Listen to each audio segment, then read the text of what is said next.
Zee 24 तास एक पाऊल पुढे। अनधिकृत इमारतींचा लेखा जोखा नसल्याचं महापौर सुनील प्रभू यांनी मान्य केलंय।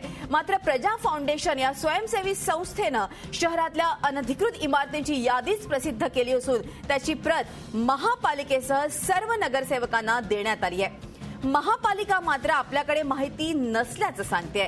प्रजा फाउंडेशनच्या आकडेवारीनुसार शहरात 16,500च्या आसपास अनधिकृत इमारती आहेत। या संपूर्ण अनधिकृत इमारती फेरफार तसंच गॅरेज वर्कशॉप यासारख्या व्यावसायिक वापराच्या स्ट्रक्चरचा समावेश आहे। अत्यंत धक्कादायक अशी बातमी आहे। पालिकेकडे कुठल्याही प्रकारचा लेखाजोखा नाही। पालिका अक्षरशः अनभिज्ञ आहे किती अनधिकृत इमारती आहेत ते। मात्र अर्थातच एका स्वयंसेवी संस्थेनं ही माहिती उघड केलेली आहे। प्रजा फाउंडेशन या स्वयंसेवी संस्थेनं शहरातल्या अनधिकृत इमारतींची यादीच प्रसिद्ध केली आहे।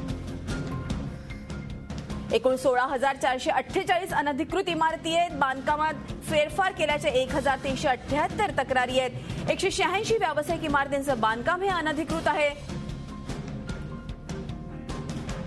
लोक जे कंप्लेंट्स करतात अनधिकृत बांधकामाबद्दल तो डेटा आहे।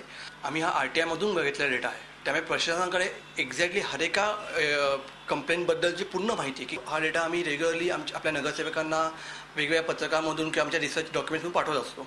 त्यांना तो पाठवला गेलेला आहे। आपण बघू शकतो अत्यंत धक्कादायक अशी ही माहिती पुढे आली आहे। अर्थातच पालिका कारवाई तर करायला लागली अनधिकृत बांधकामांवरती। मात्र ही बांधकामं अनधिकृत आहेत हे पालिकेला जर का माहिती नाही तर कशात सर्वसामान्य नागरिक जे म्हणतात की जेव्हा परमिशन दिली तेव्हा त्यांचं लक्ष कुठे होतं। अर्थात त्यामुळेच आपल्याला असं वाटतं की मुंबई महापालिकेकडे अर्थातच ही लिस्ट कशी काय उपलब्ध नाही। अत्यंत अनभिज्ञ आहे पालिका अनधिकृत इमारतींच्या संदर्भात। मात्र प्रजा फाउंडेशन या स्वयंसेवी संस्थेनं शहरातल्या अनधिकृत इमारतींची यादीच प्रसिद्ध केली आहे। मुंबई शहरामध्ये अशा पद्धतीच्या अनधिकृत इमारती यांची जी यादी आहे ती अद्यापपर्यंत अस्तित्वात नाही आहे।